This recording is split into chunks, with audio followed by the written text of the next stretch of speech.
Hello everyone, welcome to ओकुल। India के सबसे अफोर्डेबल लर्निंग प्लेटफॉर्म में आप सभी लोगों का एक बार फिर से बहुत बहुत स्वागत है। आइए अपने इस course that is India people and economy NCERT geography class 12th को आगे बढ़ाते हैं। चैप्टर 11 को हमने पिछले लेक्चर में स्टार्ट किया था और आज इसका जो है वो सेकेंड और लास्ट पार्ट रहने वाला है। ठीक है, तो सेकंड लास्ट चैप्टर ये है, आज इसको हम लोग कवर करेंगे और कल से फिर हम जो है जल्दी से अपना जो लास्ट चैप्टर है इस बुक का उसको कवर करके इस पूरे के पूरे बुक के कोर्स को कंप्लीट कर लेंगे। ठीक है, तो पिछले चैप्टर में जो हमने पिछले पार्ट में जो इस चैप्टर को स्टार्ट किया था वहां पर हम लोगों ने सीखा था, समझा था इंटरनेशनल ट्रेड के बारे में। एक्सपोर्ट इंपोर्ट की हम लोग कुछ बात कर रहे थे, बैलेंस ऑफ पेमेंट को लेकर हमने बात की थी, negative balance of payment, trade deficit क्या होता है, पॉजिटिव बैलेंस ऑफ पेमेंट या फिर ट्रेड सरप्लस क्या होता है, ये बातें हमने समझी थी।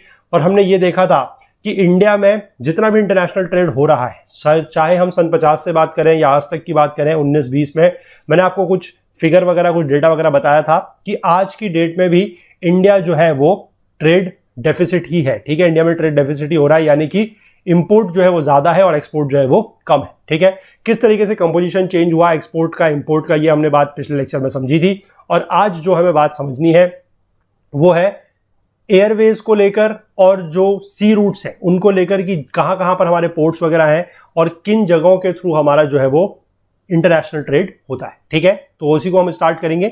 आगे बढ़ने से पहले मैं आप सभी लोगों से एक बार फिर से रिक्वेस्ट करना चाहता हूं, जो लोग इस कोर्स को फॉलो कर रहे हैं, इस वीडियो सीरीज को फॉलो कर रहे हैं, जिनको यह पसंद आ रही है, प्लीज ज्यादा से ज्यादा वीडियोस को आप लोग लाइक करें, ज्यादा से ज्यादा अपने फ्रेंड्स अपने कलीग्स के साथ शेयर करें ताकि सभी लोगों को जो है इनका फायदा मिल सके। ठीक है, और बाकी जो लोग चैनल पे नए हैं, अगर उनको भी कंटेंट हेल्पफुल लग रहा है, अगर लग रहा है कि कंटेंट उनके भी किसी काम का है, उनके एग्जाम प्रिपरेशन में ये हेल्प हो रही है, तो वो लोग भी प्लीज चैनल को जरूर सब्सक्राइब कर लें और बेल आइकन प्रेस करना ना भूलें, सो दैट की वीडियोस के नोटिफिकेशंस वगैरह आप लोगों से मिस ना हो। ठीक है, बाकी अगर आप लोगों को इस बुक का जो कोर्स चल रहा है इसका अगर फुल कोर्स चाहिए, जिसमें हम लोग आप लोगों को वीडियोस के साथ साथ नोट्स और क्विज भी प्रोवाइड कराएंगे, ठीक है, जैसे कि हम लोग आपसे वादा कर रहे हैं, अभी हालांकि उसमें नहीं है लेकिन कराएंगे, ये हमारा वादा आप लोगों से पक्का है। तो उसके लिए आप लोग नीचे डिस्क्रिप्शन बॉक्स में लिंक दिया हुआ है, उसको आप लोग जाके वहां से कोर्स में एनरोल कर सकते हैं। ठीक है, काफी नॉमिनल रेट का कोर्स अभी हमारे पास अवेलेबल है, जैसे जैसे उसमें कंटेंट ऐड होता जाएगा तो उसका प्राइस बढ़ेगा, तो उसको आप लोग जितना जल्दी हो सके उतना जल्दी उसको एनरोल कर लीजिए। ठीक है, और बाकी एक मैंने आप लोगों से बात पहले भी थोड़ा सा बताई थी कि एक वेब ऐप हम लोगों ने ओकुल का लॉन्च किया हुआ है। ठीक है, उस वेब ऐप को आप लोग जो है अपने मोबाइल ब्राउजर में यूज कर सकते हैं। उसको किस तरीके से यूज करना है उसका जो लिंक है वो भी नीचे डिस्क्रिप्शन बॉक्स में दिया हुआ है, उसको भी आप लोग अपने मोबाइल ब्राउजर में इंस्टॉल कर सकते हैं। बहुत सिंपल है, सिर्फ 2 स्टेप का काम है और उसको आप लोग इंस्टॉल कर लेंगे तो उससे हम आपको नोटिफिकेशंस वगैरह जो है वो दे सकते हैं। कभी भी कोई कोर्स में कुछ अपडेशन होता है, वीडियोज ऐड होते हैं, नोट्स ऐड होते हैं, क्विजेज ऐड होते हैं, या फिर अगर हमारी कभी कोई लाइव सेशंस वगैरह होते हैं तो उसके लिए हम आपको नोटिफाई कर सकते हैं। तो वो जो वेब ऐप है उसको भी आप लोग नीचे डिस्क्रिप्शन बॉक्स से इंस्टॉल कर लीजिएगा। ठीक है, चलिए तो स्टार्ट करते हैं आज का लेक्चर, चलते हैं अपनी बुक की तरफ। देखिए, लास्ट पार्ट में हमने यहां पर बात अपनी खत्म करी थी कि इंडिया का जो मेजर फॉरेन ट्रेड है या मोस्ट ऑफ दी जो फॉरेन ट्रेड है वो किसके थ्रू होता है, वो होता है सी के थ्रू, यानी कि समुद्र के रास्ते से और एयर रूट से। ठीक है, हालांकि जो हमारे कुछ आसपास के इलाके हैं जहां से हमारी लैंड कनेक्टिविटी है, जैसे कि नेपाल, भूटान, बांग्लादेश, पाकिस्तान, यहां पर लैंड के जरिए भी होता है, यानी कि रेलवेज रोडवेज के थ्रू भी होता है, लेकिन बाकी जगहों पे जो है वो सी और एयर रूट से ही होता है। और इसमें से भी जो सी का कंट्रीब्यूशन है वो ज्यादा है, यानी कि बहुत ज्यादा कंट्रीब्यूशन सी का है, एयर रूट से ज्यादा सामान नहीं जाता है। ठीक है, तो इसीलिए हमें जो सी रूट्स है उसी को समझना है, that is sea routes as gateways of international trade. ठीक, देखिए, India is surrounded by sea from 3 sides and is bestowed with a long coast line. हमें पता है कि हमारी जो कोस्ट लाइन है वो 7500 किलोमीटर से ज्यादा बड़ी है। अगर हम अपने जो आइलैंड्स हैं, ठीक है, इसमें यहां पर लिख लेंगे इंक्लूडिंग आइलैंड्स। ठीक, तो ये मैंने आपको बताया कि इंक्लूडिंग आइलैंड जो है वो 7500 किलोमीटर से बड़ी हमारे पास कोस्ट लाइन है। ठीक है, water provides a smooth surface for very cheap transport provided there is no turbulence. ऐसा क्यों है कि वाटर एक चीप मोड ऑफ ट्रांसपोर्टेशन क्यों है, क्योंकि ये भी हमने बात की थी कि यहां पर क्या है कि फ्रिक्शन जो है वाटर के केस में वो बहुत ही कम होता है या ना के बराबर होता है। तो फ्रिक्शन लिखेंगे और फ्रिक्शन को इस तरीके से काटेंगे, यानी कि वाटर में क्या है कि फ्रिक्शन नहीं होता है, इसीलिए it is a very cheap mode of transport. ठीक, लेकिन बात ये कही गई है कि टर्बुलेंस नहीं होना चाहिए। टर्बुलेंस का मतलब है कि मान लीजिए कभी होता है कि समुद्र में तूफान वगैरह आते हैं, तो वो चीजें नहीं होनी चाहिए। अगर वैसा नहीं है तो फिर ये काफी ज्यादा एक चीप ट्रांसपोर्ट है। ठीक, India has a long tradition of seafaring. Seafaring का मतलब होता है कि सी के थ्रू जाना, जो अपना हम ट्रेवल वगैरह कर रहे हैं वो सी के थ्रू जाना। And developed many ports with places name suffixed with pattan meaning port. ठीक है, कि इंडिया में सी फेयरिंग का जो ट्रेडिशन है वो काफी पुराना है, और इसी तरीके से हमने काफी सारे पोर्ट्स वगैरह जो है उनको डेवलप किया हुआ है, और जिनका नाम हमने इस तरीके से लिखा हुआ है कि लास्ट में हम लोग नाम में लिखते थे पत्तन। ठीक है, पत्तन का मतलब होता है पोर्ट। ठीक, an interesting fact about ports in India is that its west coast has more ports than its east coast। ये हमने बात की थी कि जो हमारा वेस्ट कोस्ट इस तरीके से है, ठीक है, यानी कि जो हमारा ये वाली साइड है, इस साइड क्या है, इस साइड हमारे ज्यादा कोस्ट है। ठीक है, मोर कोस्ट इस साइड है, और जो हमारा ईस्टर्न साइड है इस तरफ हमारे कोस्ट कम है। ठीक है, यहां पर है लेस्ट कोस्ट। और ये क्यों है, ये मैंने सवाल आपसे पिछले लेक्चर में, जो पिछला हमारा चैप्टर था ट्रेड एंड कम्युनिकेशन वाला, वहां पर भी जब हम सी रूट्स के बारे में, वाटरवेज के बारे में पढ़ रहे थे, मैंने वहां पे भी आप लोगों से ये पूछा था। ठीक है, तो एक बार फिर से जो लोगों ने वहां पर जवाब नहीं दिए हैं, क्योंकि वहां पर हमने देखा कि बहुत सारे लोगों के जवाब जो है वो नहीं आए हैं, सिर्फ 1 या 2 लोगों ने वहां पर जवाब दिए हैं। तो प्लीज इस तरीके के सवाल जब आपसे अगर पूछे जा रहे हैं तो आप इनका जवाब देने की कोशिश कीजिए। अगर नहीं आता है तो फिर भी आप लोग जानने की कोशिश जरूर कीजिए, क्योंकि ये आप लोगों के लिए काफी ज्यादा इंपॉर्टेंट रहेगा। ठीक है, बेसिकली मैं कहूंगा कि this is your connectivity with the physical geography. जो हमने फिजिकल ज्योग्राफी में ये सारी चीजें डिस्कस की हुई है, ठीक है, तो वहीं से ये आपकी कनेक्टिविटी हो रही है फिजिकल ज्योग्राफी के साथ, क्योंकि ये इसी की वजह से है। फिजिकल ज्योग्राफी का ही ये टॉपिक है कि यहां पर जो इस कोस्ट है उसमें ज्यादा, जो ईस्ट कोस्ट है वहां पर पोर्ट्स ज्यादा है। ठीक है, मोर पोर्ट्स। ठीक है, और यहां पर जो है देयर आर लेस पोर्ट्स। ठीक है, इस कोस्ट में पोर्ट्स ज्यादा है, इस पोर्ट में कोस्ट कम है। ठीक है, इसीलिए ये बात आपको बतानी है कि ऐसा क्यों है। ठीक है, चलिए इसके बाद आगे देखते हैं। दो ports have been in use since ancient times, the emergence of ports as gateways of international trade became important after the coming of the European traders and colonisation of the country by the British. हालांकि बात यह है कि जो ports के जो use है, ठीक है, वो काफी पहले से होता था, लेकिन एज एन इंटरनेशनल ट्रेड के गेटवेज के फॉर्म में ये तब डेवलप हुए हैं जब यहां पर यूरोपियन ट्रेडर्स आए और जब कंट्री का कॉलोनाइजेशन हुआ ब्रिटिशर्स के द्वारा। ठीक, this led to the variation in the size and quality of ports. क्योंकि हमने ये बात पहले भी समझी है, ये बात हमें पता है कि ब्रिटिशर्स क्या करते थे, इंडिया को वो यूज करते थे as a raw material market. मतलब यहां पर जितना भी रॉ मटेरियल होता था उसको वो लोग अपने देश ले जाते थे, ठीक है, और वहां पर यूज करते थे, और उसके बाद वहां से सामान वापस लाके इंडिया में बेचते थे। तो ये इंटरनेशनल ट्रेड करने के लिए उनको क्या जरूरी था, उनको जरूरी था एक डेवलप्ड सी रूट, एक अच्छा सी रूट होना, एक अच्छा पोर्ट का होना। तो इसीलिए उन्होंने क्या करा कि पोर्ट का जो क्वालिटी है उसको अच्छा किया, उसके जो साइज है उसको बड़ा बनाया, ताकि ज्यादा से ज्यादा ट्रेड जो है वो हो सके। ठीक है, मतलब आप एक तरीके से कह सकते हैं कि उन्होंने डेवलपमेंट तो इंडिया के पोर्ट्स वगैरह का किया, लेकिन उसके पीछे जो उनका स्वार्थ था वो अपना था। ठीक है, क्योंकि वो अपने देश का जो बिजनेस था वो बढ़ाना चाहते थे, वो रॉ मटेरियल यहां से ज्यादा ले जाके वापस सामान लाके यहां पर बेचना चाहते थे, इसलिए उन्होंने जो है ये पोर्ट्स वगैरह को डेवलप किया। ठीक, there are some ports which have very vast area of influence and some have limited area of influence, यानी कुछ बड़े हैं कुछ थोड़ा छोटे हैं।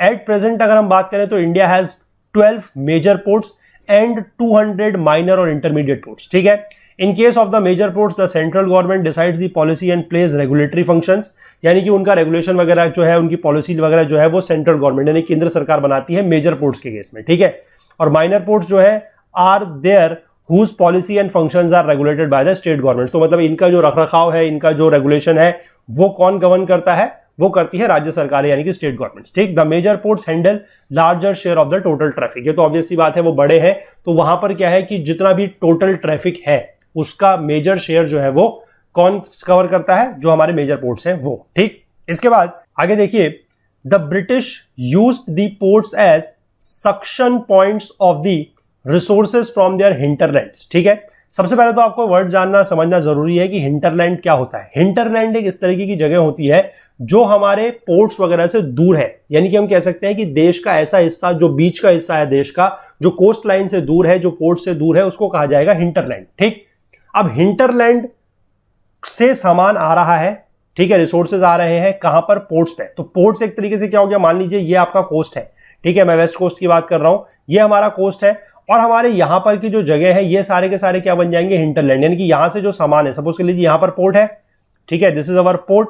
तो इस पोर्ट पर क्या है कि यहां से भी सामान आ रहा है, यहां से भी सामान आ रहा है, यहां से भी सामान आ रहा है। ठीक, तो पहली बात तो ये है कि ये ए बी और सी क्या है, these are your A B and C are your hinterland, ठीक है, ये तो हिंटरलैंड हो गया। हिंटरलैंड मतलब जहां से सामान आ रहा है and they are away from the ports, और पोर्ट्स क्या है, पोर्ट्स पे सारा सामान आ रहा है, तो port is acting as a suction point. Suction का मतलब क्या होता है, जो अपनी तरफ को चीजें खींचता है, ठीक है, सक्शन का मतलब है जो अपनी तरफ को चीजें खींचता है। तो पोर्ट एक तरीके से क्या काम कर रहे हैं, एज अ सक्शन पॉइंट। यहां पर सामान जो है वो हिंटरलैंड से आ रहा है, ठीक है, ये बात आपको समझनी है बहुत अच्छे से कि हिंटरलैंड क्या है और पोर्ट्स किस तरीके से एज अ सक्शन पॉइंट काम कर रहे हैं, ठीक। इसके बाद the extension of railways towards the interior facilitated the linking of the local markets to the regional markets to the national markets and national markets to the international markets, ठीक है। अब आप ये कहेंगे कि लोकल मार्केट से regional market को जोड़ा रेलवे ने, ठीक है, रीजनल से नेशनल मार्केट को जोड़ा, वो भी ठीक है, लेकिन नेशनल मार्केट से इंटरनेशनल मार्केट को रेलवे कैसे जोड़ेगा, वो रेलवे नहीं जोड़ेगा, वो सी पोर्ट के जरिए जुड़ेगा। इसका मतलब क्या है कि जितना ज्यादा हमारा रेलवे डेवलप हुआ है, अब हमारे पास पोर्ट्स तक सामान जो है वो उतने दूर से पहुंच सकता है, ठीक है ना। इस बात को आप समझे। मान लीजिए कोई दूर दराज के गांव था, वहां पर कोई छोटा मोटा इंडस्ट्री थी, ठीक है, जहां पर मान लीजिए कुछ ऐसा सामान बन रहा है जिसका एक्सपोर्ट किया जा सकता है, या मान लीजिए उस इंडस्ट्री को कोई ऐसी चीज की जरूरत है जो इंपोर्ट से आएगी, तो उस तक वो सामान कैसे पहुंचेगा, या फिर अपना वो फिनिश प्रोडक्ट कैसे पोर्ट तक पहुंचाएगा, उसके लिए रेलवेज का डेवलप होना जरूरी है। और जब जब रेलवे डेवलप हुई है तो इस तरीके से आप कह सकते हैं कि जो ट्रेड वगैरह है ये ज्यादा अंदर के जगहों तक पेनिट्रेट किया है, ठीक है। अदरवाइज तो क्या होता है कि जो पास पास की जगह है जहां पर रेलवेज डेवलप हुई है, सिर्फ वहीं तक जो है ट्रेड सीमित रहता, सिर्फ वहीं का सामान एक्सपोर्ट हो सकता था, सिर्फ वहीं पर सामान इंपोर्ट हो सकता था। लेकिन रेलवेज वगैरह के इंटीरियर तक पहुंचने की वजह से क्या हुआ है, एक्सटेंशन होने की वजह से क्या हुआ है कि ज्यादा से ज्यादा लोग जो है, ज्यादा से ज्यादा जगह जो है, जो ज्यादा से ज्यादा हिंटरलैंड्स है, वो हमारे कनेक्ट हो पाए हैं पोर्ट्स तक, ठीक। ये जो सारा का सारा ट्रेंड है ये कंटिन्यू रहता है 1947 तक, और ये माना जा रहा था कि कंट्री के इंडिपेंडेंस के बाद ये पूरा का पूरा प्रोसेस जो है वो रिवर्स होगा। लेकिन पार्टीशन के बाद एक इंपॉर्टेंट चीज क्या हुई, हमारे जो दो बहुत ही इंपॉर्टेंट पोर्ट थे, एक था कराची पोर्ट, वो चला गया पाकिस्तान, और एक दूसरा था चिटागोंग पोर्ट, ये चला गया जो उस समय का ईस्ट पाकिस्तान था, जो हालांकि बाद में क्या बना, बांग्लादेश, ठीक। और ये चीज हमने अपनी जो मैन्युफैक्चरिंग इंडस्ट्रीज वाला टॉपिक था, ये जो मिनरल रिसोर्सेज वाला टॉपिक था, वहां पर भी हमने बात की थी कि कराची पोर्ट बेसिकली जो कराची का जो एरिया था ये कॉटन के लिए बहुत ज्यादा फेमस था, ठीक है। तो कॉटन ग्रोइंग रीजन जो था वो काफी सारा पाकिस्तान में चला गया आजादी के बाद, जब बंटवारा हुआ, पार्टीशन हुआ। और जो हमारा बंगाल का रीजन था, वहां पर बांग्लादेश का जो रीजन था, वहां पर जूट बहुत ज्यादा होता था, तो जूट वाला जो रीजन था वो बांग्लादेश चला गया, और जो कॉटन ग्रोइंग वाला रीजन था वो पाकिस्तान चला गया। तो हमारा जो मैन्युफैक्चरिंग का रीजन था, मतलब वहां पर जो हमारे रिसोर्सेज वगैरह थे वो तो गए, और साथ में हमारे जो दो मेजर पॉइंट थे जिसके थ्रू हम लोग ट्रेड करते थे, कराची पोर्ट और चिटागोंग पोर्ट, इसका भी हमें नुकसान मिला। लेकिन अब चलिए मान लीजिए अब अगर देश ही अलग हो गया, बंटवारा हो गया, तो पोर्ट्स चले गए, लेकिन क्या कर सकते हैं, तो उसके लिए उस लॉस को, उस कमी को कंपनसेट करने के लिए मैनी न्यू पोर्ट्स जो है वो डेवलप किए गए, जैसे कि Kandla in the west and diamond harbour near Kolkata on river Hugli in the east were develop, ठीक है। Despite this major setback, Indian ports continued to grow after the independence. और आज की डेट में हम बात करें तो Indian ports are handling large volume of domestic as well as overseas trade, ठीक है।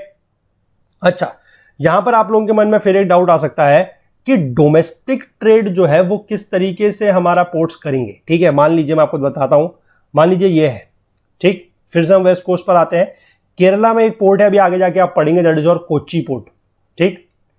उसके बाद आपका कर्नाटक में ये पोर्ट है, that is your Mangalore port, ठीक। इसी के आप ऊपर आएंगे, आपके पास गोवा के पास एक पोर्ट है, दैट इज योर मर्मागांव पोर्ट, ठीक। इसी से आप ऊपर आएंगे, you have another port, that is Mumbai port. अब मान लीजिए आपको मुंबई से कोच्चि कुछ सामान भेजना है, तो दो ऑप्शन है, ठीक है। और साथ में एक चीज का ध्यान और रखिएगा, यहां पर क्या है, this is the western Ghat, physical geography भी समझ के चलनी है साथ साथ। यहां पर है वेस्टर्न घाट, ठीक है। तो ऑप्शन क्या है, ऑप्शन ये है कि या तो रोड के जरिए सामान आए, ठीक है, कोस्ट लाइन के जरिए, या फिर वो कहीं अंदर से घूम के किसी ट्रेडिंग रूट के रास्ते सामान आए, ऐसे करके, या फिर हम इन पोर्ट्स के जरिए कोच्चि पोर्ट से मुंबई पोर्ट, या कोच्चि पोर्ट से मैंगलोर पोर्ट, मैंगलोर से मर्मागांव, मैंगलोर से मुंबई, इस तरीके से भी तो सामान भेज सकते हैं। और ये जो सामान हमारा जाएगा, ये जो ट्रेड होगा, that will be a domestic trade, क्योंकि ये इंडिया का इंडिया में ही हो रहा है, लेकिन ये पोर्ट्स के थ्रू हो रहा है, ठीक है। तो ये भी आपको समझना जरूरी है कि पोर्ट्स जो है वो सिर्फ और सिर्फ इंटरनेशनल ट्रेड या ओवरसीज ट्रेड को ही हैंडल नहीं करते हैं, वो डोमेस्टिक ट्रेड को भी हैंडल कर सकते हैं। और किस तरीके से कर सकते हैं या क्या है वो पूरा मैंने आपको यहां पर समझा दिया। ठीक, चलिए आगे देखते हैं। Most of the ports are equipped with modern infrastructure. आज के जितने भी पोर्ट्स हैं इनमें सब जगह जो इंफ्रास्ट्रक्चर है, जो आधारिक संरचनाएं जिनको बोला जाता है, वो कैसी है, काफी नवीनतम है, काफी मॉडर्न है। Previously, the development and modernization was the responsibility of the government agencies, but considering the increase in function and need to bring these ports at par with international ports, private entrepreneurs have been invited for the modernization of ports in India. यानी कि पहले क्या होता था कि ये ports वगैरह का जो काम था, जो इनका इंफ्रास्ट्रक्चरल डेवलपमेंट था, वो सरकार के जिम्मे था, वो सरकार करती थी। लेकिन अब ये देखा गया कि जरूरत ज्यादा बढ़ रही है और इन पोर्ट्स की जो इंफ्रास्ट्रक्चर है उसको एट एन इंटरनेशनल लेवल पर लेके जाना है। तो इसके लिए कुछ प्राइवेट एंटरप्रेन्योर्स को भी जो है ये काम सौंपा गया है और वो आज की डेट में इसके इंफ्रास्ट्रक्चर डेवलपमेंट का या मॉडर्नाइजेशन का काम कर रहे हैं। ठीक है, the capacity of Indian ports जो है वो इंक्रीज की है।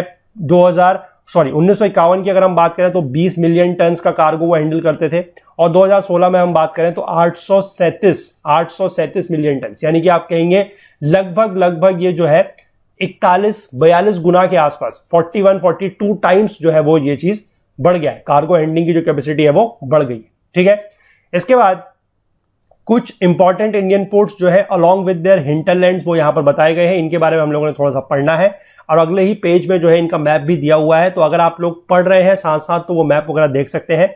ठीक है, क्योंकि उसमें बनाने की अलग से कोई जरूरत नहीं है, इसलिए मैंने मैप नहीं बनाया है। ठीक है, क्योंकि वहां पर वो मैप दिया हुआ है।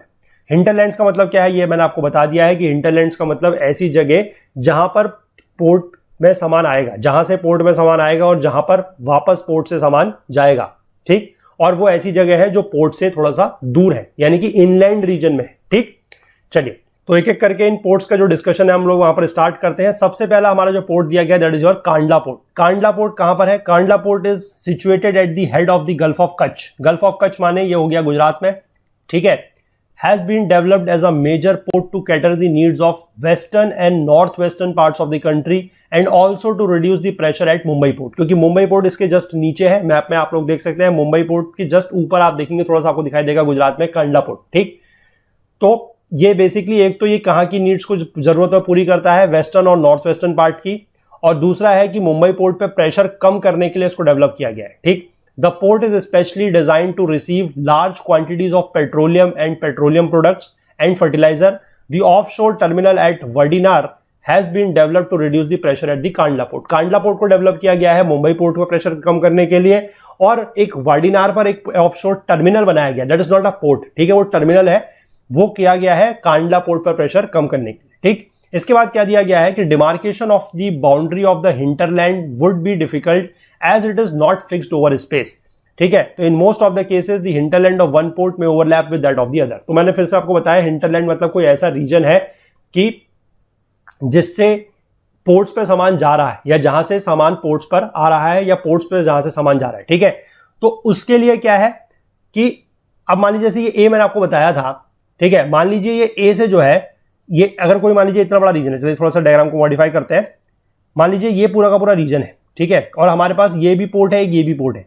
तो मान लीजिए इस वाले में से इतना जो रीजन है उसमें सामान यहां भी जा रहा है और इतना जो रीजन है उसमें से सामान यहां जा रहा है। तो ये दोनों पोर्ट्स का जो कहेंगे आप हिंटरलैंड है, ये वाला और ये वाला, ये क्या कर रहे हैं, थोड़ा सा इस रीजन में क्या हो रहा है, ओवरलैप हो रहा है। तो ये हो सकता है क्योंकि इन रीजन्स के बीच में कोई एज सच बाउंड्री का इतना स्पेसिफिक डिमार्केशन पॉसिबल नहीं है। ठीक है, तो आपको ये भी समझना है कि हिंटरलैंड्स जो है पोर्ट्स के वो ओवरलैप भी कर सकते हैं। ठीक है, चलिए तो कांडला पोर्ट हमने समझा। इसके बाद दूसरा पोर्ट हम समझेंगे that is your Mumbai port. Mumbai port क्या है? Is a natural harbour. हाँ, ये भी आपको पता होना चाहिए कि हार्बर जो होते हैं वो दो प्रकार के होते हैं। हार्बर बेसिकली क्या होता है कि जैसे आप इसको बिल्कुल एक सिंपल एग्जांपल के तौर पे समझिए, जो चीज आपने बड़े आसानी से देखी है, समझी है। आपने बस स्टेशन देखा है, सभी लोगों ने बस स्टेशन देखा होगा, रेलवे स्टेशन देखा है। ठीक है, लेकिन बस स्टेशन जो है वो ज्यादा सूटेबल एग्जांपल यहां पर रहेगा। बस स्टेशन में क्या होता है कि जिस समय आप लोगों ने देखा है कि बसेस रुकती हैं, मतलब लंबे टाइम के लिए जहां पर वेट करती हैं बसें, तो वहां पर क्या होता है कि बसों के एक अलग अलग स्टैंड से बने होते हैं। ठीक है, और बसेस वहां पर आके खड़ी होती हैं। तो सिमिलरली जो हार्बर होता है उसका मतलब भी ऐसी ही जगह है कि जहां पर जो शिप्स हैं वो खड़े होते हैं। ठीक है, या फिर आप एयरपोर्ट की बात कर लीजिए। एयरपोर्ट पे भी आपने इस तरीके के टर्मिनल्स देखे होंगे जहां पर जिस समय फ्लाइट उड़ नहीं रही होती है, वहां पर फ्लाइट्स जो है वो अपने अपने टर्मिनल में खड़ी होती हैं। तो सिमिलरली जो है हार्बर होता है इसी तरीके का, ठीक है। और ये हार्बर बेसिकली इस तरह का प्रोटेक्टेड एरिया होता है कि जहां पर शिप्स वगैरह रहते हैं, खड़े रहते हैं, ठीक। अब ये दो प्रकार का होता है, एक तो है नेचुरल हार्बर, मतलब कहीं पर अगर इस तरीके की चीजें हैं कि मतलब इस तरीके का एरिया वगैरह बना हुआ है कि जहां पर स्टॉर्म वगैरह जो है, विंड्स वगैरह जो है, तूफान वगैरह आने के चांसेस नहीं है, क्योंकि दैट इज कंसिडर्ड सेफ, ठीक है। तो वहां पर ये पोर्ट्स जो है वो खड़े हो सकते हैं। अगर वो नेचुरली बना हुआ है तो that is a natural harbour. और अगर इस तरीके का जो हार्बर बनाया जाए, कभी मान लीजिए वहां पर नेचुरल हार्बर की कंडीशन नहीं है, हार्बर बनाया जा रहा है, तो that is known as an artificial harbour, ठीक है। तो हार्बर जो है वो दोनों ही प्रकार का हो सकता है, आर्टिफिशियल भी हो सकता है, नेचुरल भी हो सकता है। आर्टिफिशियल तो क्या है, उसको मैन मेड या आर्टिफिशियल कुछ भी बोला जाता है, ठीक है। तो आप समझ गए हार्बर क्या है और किस तरीके से ये होता है। तो मुंबई जो है that is a natural harbour, पहली बात तो ये है। And it is the biggest port in of the country, country का सबसे बिगेस्ट पोर्ट है जो यही है, ठीक। The port is situated closer to the general routes from the countries of Middle East, Mediterranean countries, North Africa, North America and Europe, where the major share of the country's overseas trade is carried out. यानी कि ये सारी की सारी जो जगह है, अगर हम ऐसे बात करें तो यहां पर लगभग हमारा मुंबई है, ठीक है। और मुंबई से सारे के सारे ये जो वेस्टर्न रीजन्स की ही बात यहां पर की जा रही है, ठीक है। जितने भी आप देखेंगे, मिडिल ईस्ट हो गया, आपके जो गल्फ कंट्रीज है वो है, मेडिटेरेनियन कंट्रीज हो गई, north Africa, North America, Europe, ये सारा का सारा इसके इसी रीजन में लाई करता है। मतलब यहां पर अगर मुंबई है तो इसके इसी रीजन में ये सारे के सारे जो है इसी रूट में लाई करेगा, ठीक। The port is 20 kilometre long and 6 to 10 kilometre wide with 54 berths. अब देखिए 54 बर्थ्स का मतलब क्या है, जैसे बर्थ का मतलब क्या है, जैसे ट्रेन में क्या होती है, बर्थ होती है ना, तो उसी तरीके की बर्थ है ये। बर्थ का मतलब क्या है कि जहां पर इतने सारे शिप्स जो है वो खड़े हो सकते हैं, ठीक है। And has the countries largest oil terminal, ठीक। इसके लिए हिंटरलैंड कौन कौन से हैं, MP, Maharashtra, Gujarat, UP and parts of Rajasthan constitute the main hinterlands of the Mumbai ports. यानी कि इन जगहों से क्या है कि यहां पर मुंबई पोर्ट में सामान आ सकता है, ठीक। इसके बाद अगला एक पोर्ट बनाया गया है एट दी नवा शेवा। नवा शेवा इज इन नवी मुंबई, वहां पर एक पोर्ट बनाया गया that is JLN, Jawaharlal Nehru port, ठीक है। It is developed as a satellite port to relieve the pressure at the Mumbai port. It is the largest container port in India. सबसे बड़ा जो कंटेनर पोर्ट है वो कौन सा है, जवाहरलाल नेहरू पोर्ट। और ये बनाया क्यों गया है, मुंबई पोर्ट पे प्रेशर को कम करने के लिए, ठीक। सैटेलाइट पोर्ट का मतलब है कि एक कोई बड़े पोर्ट के बगल में अगर इस तरीके कोई आसपास कोई छोटा पोर्ट बनाया जाए उसके प्रेशर को कम करने के लिए, तो उसको बोला जाता है सैटेलाइट पोर्ट, ठीक। चलिए, इसके बाद अगला पोर्ट है, मैंने आपको बताया गोवा के पास आ जाएंगे, थोड़ा सा नीचे मुंबई से आपको दिखाई देगा, Marmagao port. Situated at the entrance of the Zuari estuary, is a natural harbour. ये फिर से नेचुरल हार्बर है in Goa. It gained significance after its remodelling in 1961 to handle iron ore exports to Japan. Construction of Konkan railway has considerably extended the hinterland of this port. Karnataka, Goa, southern Maharashtra constitute its hinterland. हमने पिछले lecture में जहां पर railways की बात कर रहे थे हम लोग, वहां पर हमने कोंकण रेलवेज की बात की थी, ठीक है, कि कोंकण रेलवेज से किस तरीके से हमारा मैंगलोर वगैरह तक जो है ट्रेन जाती है। तो उसी की वजह से वो जो कोंकण रेलवे का डेवलपमेंट हुआ है, उसी की वजह से क्या हुआ है कि इसका जो हिंटरलैंड है वो कर्नाटक वगैरह तक भी पहुंच गया है, ठीक। इसके बाद आप नीचे आएंगे, कर्नाटक के रीजन में आपको दिखाई देगा Mangalore port is situated in the state of Karnataka and caters to the needs of export of iron ore and iron concentrate. It also handles fertilizers, petroleum products, edible oils, coffee, tea, wood pulp, yarn, granite stone, molasses, etc. Karnataka is the major hinterland for this port. इसके लिए जो major hinterland है वो कर्नाटक ही है, ठीक। इसके बाद आप नीचे थोड़ा सा और आएंगे, इसी के जो नीचे स्टेट है दैट इज योर केरला। वहां पर एक पोर्ट है दैट इज कोची पोर्ट, ठीक है। Situated at the head of the Vembanad Kayal, popularly known as the queen of the Arabian sea. ये भी एक नेचुरल हार्बर है। This port has an advantageous location being close to the Suez-Colombo route। जो Suez canal और जो कोलंबो का root है उसके ये पास है, ठीक है। और ये कहां की नीड्स को पूरा करता है, ये इसका हिंटरलैंड कौन कौन से है, Kerala, southern Karnataka and south western Tamil Nadu, ठीक है। दक्षिण पश्चिम तमिलनाडु जो है वो, ठीक। ये हो गए आपके जो वेस्टर्न कोस्ट के पोर्ट्स हैं वो। अब हम चलते हैं ईस्टर्न पोर्ट की तरफ, ईस्टर्न कोस्ट की तरफ। उसमें सबसे पहला जो आएगा major port that is your Kolkata port, ठीक है। Located on the Hooghly river 128 kilometre inland from the Bay of Bengal. ध्यान रखिएगा, बे ऑफ बंगाल पे नहीं है, 128 किलोमीटर अंदर है। Like the Mumbai port, this port was also developed by the Britishers ने इसको डेवलप किया था। और Kolkata had the initial advantage of being the capital of British India. अगर आप लोगों ने हिस्ट्री पढ़ी है, आप लोगों को थोड़ा बहुत आइडिया है, तो आप लोगों को पता होगा कि सबसे पहले जो कोलकाता है उसका डेवलपमेंट किया गया था ब्रिटिशर्स द्वारा, वो उनकी कैपिटल हुआ करती थी पहले से, ठीक है। तो इसलिए इस पोर्ट का जो है एडवांटेज यही था और इसको ब्रिटिशर्स ने डेवलप किया था। तो the port had lost its significance considerably on account of the diversion of exports to the other ports.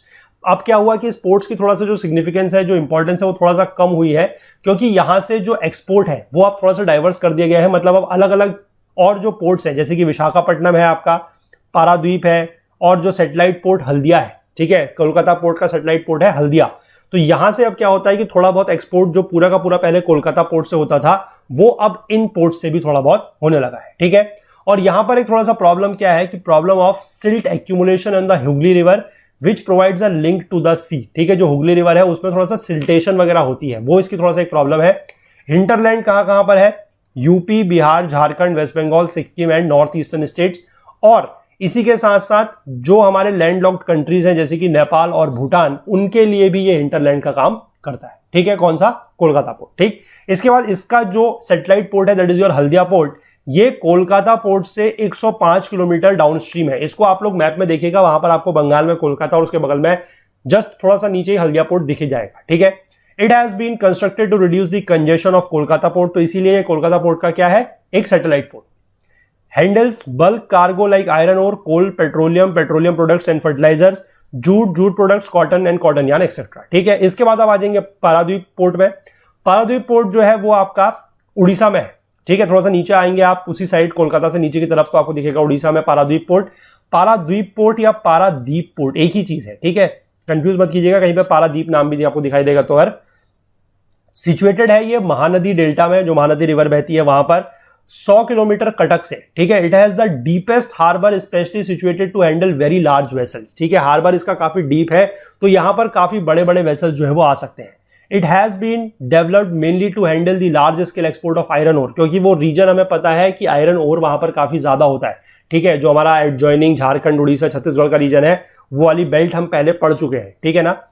इसके जो हिंटरलैंड्स हैं वो है Orissa, Chhattisgarh and Jharkhand are the main parts of इस हिंटरलैंड। वही मैंने बताया कि इस रीजन में आयरन ओर वगैरह काफी ज्यादा होता है, तो यही जो प्रदेश है या यही जो एरियाज हैं वो इसके हिंटरलैंड की तरह काम करते हैं, ठीक है। इसके बाद आप थोड़ा सा इसी से और नीचे आएंगे उसी साइड अपने ईस्टर्न साइड में, तो आपको आंध्र प्रदेश में दिखाई देगा वेस्ट विशाखापट्टनम पोर्ट, ठीक। Is a land locked harbour, ये लैंड लॉक्ड हार्बर है, connected to the sea by a channel cut through solid rock and sand. इसका जो हार्बर है वो लैंड लॉक्ड है, ठीक है। An outer harbour has been developed for handling iron ore, petroleum and general cargo, ठीक है। एक आउटर हार्बर बनाया गया है जो बेसिकली आयरन ओर, पेट्रोलियम और जनरल कार्गो को हैंडल करता है, ठीक है। और इसके जो हिंटरलैंड है वो क्या क्या है? आंध्र प्रदेश और तेलंगाना, ठीक। इसी के बाद आप नीचे आएंगे तमिलनाडु में, आपको दिखाई देगा Chennai port is one of the oldest ports on the eastern coast. Eastern coast पे ये सबसे ज्यादा पुराना, वन ऑफ द ओल्डेस्ट है। आर्टिफिशियल हार्बर है, देखिए यहां पर वर्ड आया आर्टिफिशियल, मैंने आपको बताया हार्बर क्या है, आर्टिफिशियल हार्बर क्या है। तो ये एक आर्टिफिशियल हार्बर है, बिल्ट इन 1859 में ये बना हुआ है। It is not much suitable for large ship because of the shallow waters near the coast. अब लेकिन यहां पर प्रॉब्लम क्या है कि यहां पर पानी जो है वो काफी शैलो है, तो यहां पर बड़े पोर्ट्स जो है, बड़े शिप्स जो है वो नहीं आ सकते। तमिलनाडु और पुडुचेरी जो है वो इसके हिंटरलैंड है। इसके बाद एक पोर्ट और बनाया गया है थोड़ा सा प्रेशर ऑफ चेन्नई पोर्ट को कम करने के लिए, यानी कि आप कह सकते हैं कि ये चेन्नई का क्या हो जाएगा? एक satellite port, that is at Ennore, ठीक है। Developed port in Tamil Nadu, constructed 25 kilometre north of Chennai. और क्यों बनाया गया है? चेन्नई पोर्ट के प्रेशर को कम करने के लिए, यानी कि ये उसका सैटेलाइट पोर्ट की तरह काम करेगा, ठीक। इसके बाद एक पोर्ट है that is Tuticorin, was also developed to relieve the pressure of the Chennai port. It deals with a variety of cargo including coal, salt, food grains, edible oils, sugar, chemicals and petroleum products. तो ठीक है, ये सारे के सारे जो आपके ports हो गए, ये होगा ईस्टर्न पोस्ट साइड के, और उधर के साइड में हमने बात कर ली है वेस्टर्न साइड, ठीक है। नाम आपको पता होने चाहिए बिल्कुल अच्छे से, लोकेशन पता होनी चाहिए। अगर हम नॉर्थ टू साउथ चल रहे हैं तो हमें पोर्ट्स की लोकेशन पता होनी चाहिए। कभी कभी एग्जाम में, स्पेसिफिकली यूपीएससी के एग्जाम में भी इस तरीके की चीजें जो है वो पूछ दी जाती है, ठीक है। तो वेस्टर्न साइड की अगर हम बात करें तो जनरल से रिवाइज कर लेते हैं। सबसे ऊपर आप नॉर्थ से बढ़ेंगे तो आपको मिलेगा कांडला पोर्ट गुजरात में, उसके बाद आ जाएंगे महाराष्ट्र में मुंबई पोर्ट, आप गोवा में आ जाएंगे मरमगांव पोर्ट, उसके नीचे कर्नाटक आएंगे मैंगलोर पोर्ट, उसके नीचे आप केरला में आएंगे तो सबसे नीचे क्या मिलेगा? कोची पोर्ट। इसके बाद अगर आप ईस्टर्न साइड की बात करें तो सबसे ऊपर आपको दिखाई देगा कोलकाता पोर्ट, उसके नीचे जस्ट आपको दिखाई देगा उसी का जो सैटेलाइट पोर्ट है, दैट इज हल्दिया पोर्ट। उसके नीचे आप आएंगे उड़ीसा में आपको मिलेगा पारादीप या पाराद्वीप पोर्ट। उसके नीचे आप आएंगे आंध्र प्रदेश में आपको मिलेगा विशाखापट्टनम पोर्ट। उसके बाद आप नीचे आएंगे तो आपको मिलेगा चेन्नई पोर्ट तमिलनाडु का। ठीक है, तो ये कुछ मेजर पोर्ट्स हैं जो ईस्टर्न और वेस्टर्न कोस्ट में पाए जाते हैं, और इनकी लोकेशंस वगैरह आपको थोड़ा सा जो है वो रिलेटिव लोकेशन मैं कहूंगा कि पता होनी चाहिए। जैसे मैंने आपको बताया कि नॉर्थ टू साउथ या साउथ टू नॉर्थ कौन कौन से हैं और कहां कहां पर है। ठीक, चलिए, तो ये हमारा पूरा का पूरा जो सी रूट्स को लेकर बात थी, पोर्ट्स को लेकर बात थी, वो कंप्लीट हो गई है।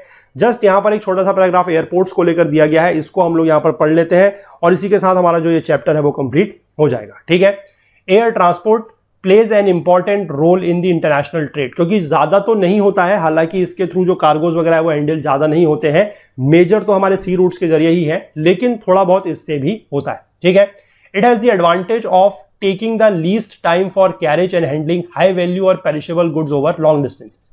ये बात सही है कि जो हमारे पेरिशेबल गुड्स है, यानी कि कुछ ऐसा सामान है जो खराब हो सकता है जल्दी से, उसको एयर ट्रांसपोर्ट से भेजा जाता है। ठीक है, क्योंकि ये सबसे ज्यादा कम टाइम लेता है। It is very costly and unsuitable for carrying heavy and bulky commodities, क्योंकि ये काफी ज्यादा महंगा है, तो इसलिए इसके जरिए जो है वो ज्यादा सामान और बड़ा सामान जो है वो कैरी नहीं किया जा सकता। This ultimately reduces the participation of this sector in the international trade as compare to the oceanic routes. वही मैंने आपको बताया कि ओशियनिक रूट्स के कंपैरिजन में इसका जो पार्टिसिपेशन है या जो कंट्रीब्यूशन इंटरनेशनल ट्रेड में वो बहुत ही कम है। ठीक है, there were 25 major airports functioning in the country. Annual report 2016-17 के हिसाब से कौन कौन से हैं?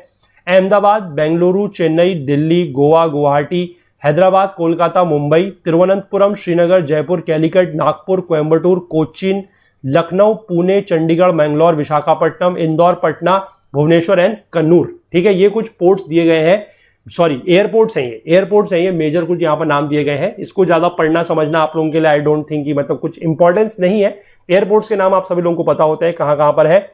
ठीक है, बाकी इसके बारे में जो है हम लोगों ने एयर ट्रांसपोर्ट के बारे में जो हमारा पिछला चैप्टर है वहां पर हम लोगों ने इसको पढ़ लिया है, तो यही चीज यहां पर भी लिखी गई है कि हमने वहां पर इसको डिस्कस किया है। तो आप उस चैप्टर में जाके जो main features of air transport है उसको आप लोग वहां से पढ़ सकते हैं। ठीक है, तो ये चैप्टर जो है आपका इसी के साथ यहां पर कंप्लीट होता है। अब हम अगले वीडियो में जो है इस बुक का जो अगला वीडियो आएगा इस कोर्स का, उसमें हम लोग जो हमारा लास्ट चैप्टर है उसको स्टार्ट करेंगे और जल्द से 2 या 3 वीडियो में उसको भी हम लोग कंप्लीट कर लेंगे। तो इसी के साथ हमारा जो पूरा का पूरा ये कोर्स है India people and economy NCERT geography class 12th का वो कंप्लीट हो जाएगा। ठीक है, चलिए, तो अगर आप लोगों को लेक्चर पसंद आया है तो प्लीज लाइक जरूर कीजिएगा, ज्यादा से ज्यादा शेयर कीजिएगा अपने फ्रेंड्स अपने कलीग्स के साथ, ताकि सभी लोगों को इस कोर्स के बारे में, इस वीडियो सीरीज के बारे में, इस प्लेटफॉर्म के बारे में जो है वो पता लगेगा और ज्यादा से ज्यादा लोग इसका फायदा उठा सकें। ठीक है, बाकी जो लोग चैनल पर नए हैं अगर उनको भी कंटेंट पसंद आ रहा है तो वो लोग भी चैनल को जरूर सब्सक्राइब कर लें और बेल आइकन प्रेस करना ना भूलें, सो दैट की वीडियोस के नोटिफिकेशन वगैरह उनसे कभी भी मिस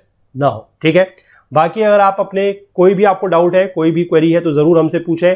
अपने कमेंट्स, अपने फीडबैक्स हमें जरूर देते रहें, ताकि उनके बेसिस पर हम लोग अपने इस कोर्स में या आगे आने वाले कोई भी कोर्सेज हैं उनमें इंप्रूवमेंट करेंगे। ठीक है, बाकी हमसे ज्यादा जुड़ने के लिए हमारा Facebook page, Twitter page, Telegram channel का आप लोग यूज कर सकते हैं। और अगर आप हमसे कोई और बात शेयर करना चाहें, कुछ भी पूछना चाहें, कुछ बताना चाहें, तो उसके लिए आप हमारी ईमेल आईडी का यूज भी कर सकते हैं। ओकुल हेल्प डेस्क की जो ईमेल आईडी है दैट इज support@okul.co। और टेक्निकल अगर आपको टेलीग्राम पर आप लोग जो है हमें ओकुल GS UPSC के नाम से सर्च कर सकते हैं। हालांकि उसका जो ग्रुप है उसका लिंक नीचे डिस्क्रिप्शन बॉक्स में दिया हुआ है, वहां के थ्रू या फिर आप सीधे सर्च करके हमें यहां पर ज्वाइन कर सकते हैं। और जो भी आपको कंटेंट संबंधी कोई भी चीज पूछनी है, ठीक है, तो उसको लेकर आपके डाउट जो है वो यहाँ पर टेलीग्राम चैनल में सॉल्व किए जाएंगे। बाकी फुल कोर्स जो है वो नीचे डिस्क्रिप्शन बॉक्स में उसका लिंक दिया हुआ है, वहां पर से आप इस फुल कोर्स को परचेज कर सकते हैं, जहां पर आपको वीडियोस के साथ साथ नोट्स और क्विजेस भी हम लोग प्रोवाइड कराएंगे। ठीक है, बाकी क्विज को अगर परचेस करते टाइम या किसी भी बात को लेकर आपका पैसा अगर कट रहा है या उस समय पर अगर कभी ट्रांजैक्शन रिलेटेड कोई क्वेरी है या कुछ भी है, तो उसके लिए मैं आप लोगों के साथ एक व्हाट्सएप नंबर शेयर करता हूं। आप लोग इस पर अपना व्हाट्सएप पे कांटेक्ट करके अपनी जो भी क्वेरी है, टेक्निकल क्वेरी, वहां पर डिस्कस कर सकते हैं। ठीक है, दैट इज 9498086380। ठीक है, इस नंबर पर आप लोग व्हाट्सएप करके अपनी जो भी टेक्निकल क्वेरी है वो यहां पर पूछ सकते हैं। और कंटेंट रिलेटेड क्वेरी अगर आपको पूछनी है तो वो आप इस टेलीग्राम के चैनल पे पूछेंगे। ठीक है, चलिए मिलते हैं अगले वीडियो में, लास्ट चैप्टर को हम लोग स्टार्ट करेंगे। तब तक के लिए अपना बहुत बहुत ध्यान रखिएगा। Please do take care of yourself. Thank you, have a nice day, bye bye.